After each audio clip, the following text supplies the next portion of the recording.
नमस्कार, मी प्रणाली भोसले माझे कोकणमध्ये आपल्या सर्वांचं मनपूर्वक स्वागत करते। पाहणार आहोत महत्त्वाच्या घडामोडींचा वेगवान आढावा। सर्वोच्च न्यायालयाने बुधवारी एका स्वयंसेवी संस्थेच्या याचिकेवर 15 मार्च रोजी सुनावणी घेण्यास सहमती दर्शवली।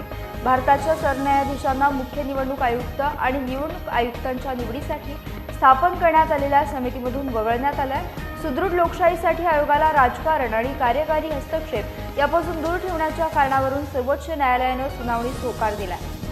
केंद्रीय भूपृष्ठ वाहतूक मंत्री नितीन गडकरी आणि वाणिज्य मंत्री पियुष गोयल, राज्याचे मंत्री सुधीर मुनगंटीवार, पंकजा मुंडे यांसह भाजपने महाराष्ट्रातील 20 उमेदवारांची घोषणा केली आहे। त्यात 12 खासदारांना पुन्हा तिकीट देण्यात आले तर 7 नव्या चेहऱ्यांना लोकसभेच्या रणांगणात उतरवण्यात आले। त्यात राजकीय 4 विद्यमान केंद्रीय मंत्र्यांचा देखील समावेश आहे।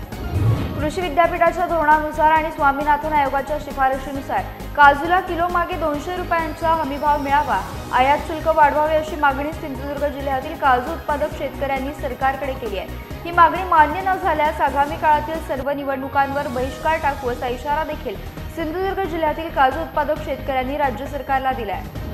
राज्यातील मराठा समाजास मराठा कुणबी आणि कुणबी मराठा जातीचे जात प्रमाणपत्र देण्यासंदर्भातील कार्यवाही निश्चित करण्यासाठी स्थापन केलेल्या न्यायमूर्ती संदीप शिंदे समितीला राज्य सरकारने 30 एप्रिलपर्यंत मुदतवाढ दिली आहे। या समितीला हैदराबाद येथील मराठवाड्याशी संबंधित जुन्या निजामकालीन अभिलेखांची विस्तृतपणे तपासणी करायची आहे। तसेच मराठवाड्यात पुन्हा एकदा दौरा करून या संदर्भातील अभिलेखांची तपासणी करून मराठा जातीच्या नोंदींची संख्या वाढवण्यासंदर्भात काम करायचे असल्याने ही मुदतवाढ करण्यात आली आहे। कोकण किनारपट्टीच्या मासेमारी हद्दीत गेले काही वर्ष मासेमारी हंगामात सातत्याने परप्रांतीय हायस्पीड LED आणि पर्सेसिन धारकांकडून मासळीची मोठ्या प्रमाणात लूट केली जात होती। त्यामुळे पारंपरिक मच्छीमारी याविरोधात सातत्याने आंदोलने उपोषण करत याला आळा घालावा अशी मागणी शासनाकडे करत होते। यात शासनाकडून LED मासेमारीला बंदी घालण्याबरोबरच पर्सेसिन नेटच्या मासेमारीचा कालावधी निश्चित करण्यात आला। मात्र एवढ्या उपाययोजना करून देखील अनधिकृत मासेमारी सुरूच असल्याने यावर कायमस्वरूपी उपाययोजना करण्यासाठी शासनाने स्वतंत्र अंमलबजावणी कक्ष स्थापन करण्यासाठी एक समिती गठीत करण्याचा निर्णय घेतला आहे। मंडणगड चिपळूण शहरासह होणाऱ्या पाणी पुरवठ्यासंदर्भात मंत्रालयात बैठक पार पडली। रत्नागिरी जिल्ह्यातील मंडणगड शहराची लोकसंख्या वाढत आहे, त्यामुळे नवीन पाणी योजनेची आवश्यकता आहे। जुनी पाणी योजना कालबाह्य झाल्याने येथील जनतेमध्ये पाण्याचा प्रश्न निर्माण झालाय। त्या अनुषंगाने या भागासाठी नवीन पाणी योजना मंजूर करण्यात आली। तसेच विभागीय स्तरावर पाणी योजनेसाठी आवश्यक DPR सुद्धा तयार करण्यात आला। या संदर्भातील प्रस्ताव विभागीय स्तरावर पाठवण्यात आले। राज्याच्या मराठी भाषा धोरणास अखेर बुधवारी मंत्रिमंडळाच्या बैठकीत मान्यता देण्यात आली।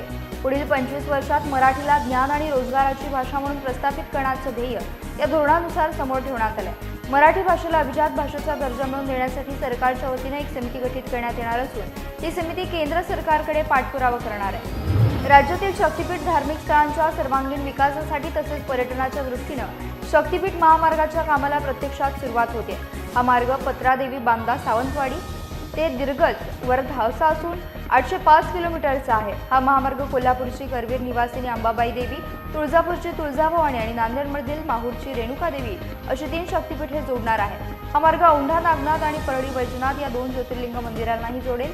पंढरपूरचे विठ्ठल रुक्मिणी मंदिर, नांदेडमधील गुरु गोविंद सिंग महाराजांचा गुरुद्वारा, सोलापूरचे सिद्धरामेश्वर मंदिर, सांगलीतील औदुंबर, कोल्हापूरमधील नरसिंहवाडी, पट्टकोडोली, सांगवडे, कणेरी, आदमापूर यांसह तीर्थक्षेत्रांना जोडण्यात येणार आहे।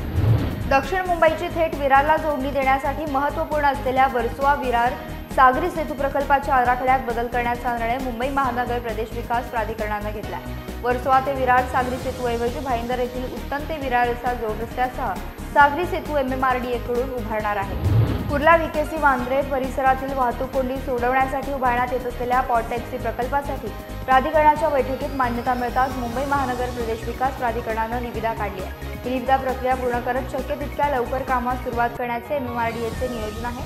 दरम्यान या पॉट टॅक्सी प्रकल्पातील डेपो BKCत 5000 चौरस मीटर जागेत बांधण्यात येणार आहे। उज्जैनच्या महाकाल मंदिराच्या धर्तीवर सिद्धिविनायक मंदिर परिसराचा विकास होणार आहे। यासाठी पालिकेने अर्थसंकल्पात 500 कोटी रुपयांची तरतूद केली आहे। लवकरच सविस्तर प्रकल्प अहवाल तयार करण्यात येईल अशी घोषणा मुख्यमंत्री एकनाथ शिंदे यांनी केली। प्रभादेवी येथील सिद्धिविनायक मंदिरात दर्शनासाठी होणाऱ्या भाविकांच्या चांगल्या सुविधा देण्याकरिता मुंबई पालिकेने विशेष प्रकल्प हाती घेतला आहे। महालक्ष्मी मंदिर परिसर विकासासाठी मुंबई महापालिकेने 60 कोटींचा निधी देण्याचे निर्देश मुख्यमंत्री एकनाथ शिंदे यांनी दिले। मुंबादेवी मंदिराच्या सौंदर्यीकरणासाठी 220 कोटी, जगन्नाथ शंकर शेठ स्मारकासाठी 35 कोटी तर भागोजी शेठ कीर स्मारकासाठी 20 कोटींचा निधी उपलब्ध करून द्यावा, असाही निर्णय शिंदे यांनी घेतला. मुख्यमंत्र्यांच्या अध्यक्षतेखाली मुंबादेवी मंदिर, महालक्ष्मी मंदिर, हाजी अली दर्गा, जगन्नाथ शंकर शेठ स्मारक आणि भागोजी शेठ स्मारक बैठक झाली. त्यात निर्णय घेण्यात आले. करवीर निवासिनी श्री अंबाबाई मूर्तीची आजपासून पाहणी होणार आहे. पुरातत्व खात्याचे निवृत्त अधीक्षक विलास मांगीराज आणि RS त्र्यंबके सलग 2 दिवस ही पाहणी करणार आहेत. मूर्तीची नाजूक अवस्था लक्षात घेता मूर्तीचे तातडीचे संवर्धन करावे, अन्यथा पुरातत्व खात्याच्या निवृत्त तज्ज्ञांकडून मूर्तीचे संवर्धन करून घेण्यास परवानगी मिळावी, अशा मागणीचा दावा मुनीश्वर यांनी 2022 मध्ये केला होता. न्यायालयाने नुकतेच या प्रक्रियेसाठी लागणारे शुल्क 15 दिवसाच्या आत भरावे आणि 4 एप्रिलपर्यंत अहवाल सादर करावा असे आदेश दिले. रायगड जिल्ह्यातल्या म्हसळा तालुक्यात शासकीय युनानी महाविद्यालय आणि रुग्णालय सुरू करण्याचा निर्णय काल झालेल्या मंत्रिमंडळ बैठकीत घेण्यात आला. युनानी उपचार प्रणालीला प्रोत्साहन देण्यासाठी म्हसळा तालुक्यात शासकीय युनानी महाविद्यालय आणि रुग्णालय सुरू करण्यात येणार आहे. मानगुड येथे प्राणी संग्रहालय झाल्यानंतर पर्यटनाला मोठ्या प्रमाणात चालना मिळेल. परिणामी येथील परिसराचा विकास होईल. येथे कोणतीही बेरोजगार राहणार नाही. नागरिकांच्या संपूर्ण शंकांचे निरसन करूनच हा प्रकल्प करण्यात येईल असे आश्वासन पालकमंत्री उदय सामंत यांनी दिले. महाराष्ट्र औद्योगिक विकास महामंडळ आणि जिल्हा परिषद यांच्या संयुक्त विद्यमाने तसेच सिंधुरत्न समृद्धी योजनेच्या विशेष निधीतून मालगुंड येथे प्राणी संग्रहालयाची सुरक्षा भिंत बांधणे या कामाचे भूमिपूजन पालकमंत्री सामंत यांच्या हस्ते संपन्न झाले. पुणे जिल्ह्याच्या वेल्हे तालुक्यात राजगड तोरणासारखे महत्त्वाचे ऐतिहासिक किल्ले आहेत. वेल्हे तालुक्यातल्या ज्या राजगड किल्ल्यावरून छत्रपती शिवाजी महाराजांनी 27 वर्षे स्वराज्याचा कारभार केला, त्या ऐतिहासिक राजगड किल्ल्याचे स्वराज्याच्या पहिल्या राजधानीचे नाव वेल्हे तालुक्याला देण्याचा निर्णय राज्य मंत्रिमंडळाच्या माध्यमातून घेण्यात आला आहे. देशाच्या माजी राष्ट्रपती प्रतिभाताई पाटील यांची तब्येत बिघडल्याची माहिती आहे. त्यांना तातडीने उपचारासाठी पुणे येथील भारतीय हॉस्पिटलमध्ये दाखल करण्यात आले आहे. सध्या डॉक्टरांकडून प्रतिभाताई पाटील यांच्यावर उपचार सुरू आहेत. त्या लवकर बऱ्या व्हाव्यात अशी प्रार्थना अनेक जण करत आहेत. राष्ट्रवादी शरद पवार गटाचे ज्येष्ठ नेते आणि खंदे कार्यकर्ते सुभाष शिंदे यांचे काल बुधवारी पुणे येथील रुबी हॉल रुग्णालय उपचारादरम्यान निधन झाले. गेल्या काही दिवसांपासून सुभाष शिंदे आजारी होते आणि त्यांच्यावर पुणे येथील रुबी रुग्णालयात उपचार सुरू होते. दरम्यान राज्यातील सर्वपक्षीय नेत्यांनी त्यांची भेट घेऊन त्यांच्या प्रकृतीची विचारपूस केली होती.